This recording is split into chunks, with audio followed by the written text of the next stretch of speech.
આમાં જેટલી માતાઓ બેઠી એટલી વિનંતી કરું કે એક વખત દીકરીને હાહાડે વરાવી દીધા પછી દીકરીના જીવનમાં બહુ માથા ન મારવા.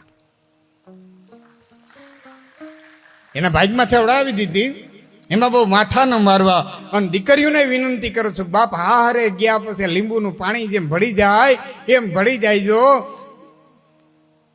કાશી કઢી કરી હોય તો માને ફોન કરીને કેવું જરૂરી નથી. હા, આ પાક બગાડે ને એ મોબાઈલ બગાડે. માં અમે આજ કાઠી કઢી કરી હતી, મરી એમાં હું કે નવી નવાઈ કરી કાશી કઢી મલા કાકાના ઘરમાં થતી હોય. બહુ ફોને ન કરવા. હા, માતા હોય બહુ માથા ન મારવા. હા, એનો એક જ દાખલો તમને દઉં.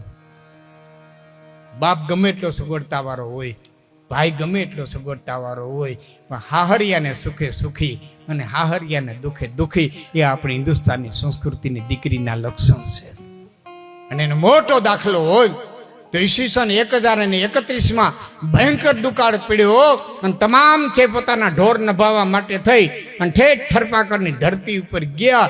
એની હારે બેન જાહલ ગઈ હતી અને જુનાગઢ આવીને ઊભી રહી હોત ને નવઘણને કીધું હોત કે અમારે બેસીએ માણસ છે, એટલા ઢોર છે, અમારે નભવું છે, તો જુનાગઢનો ધણી એમ કહેત કે તારા પાતીનું અન્ન અમારા ઘરમાં નથી.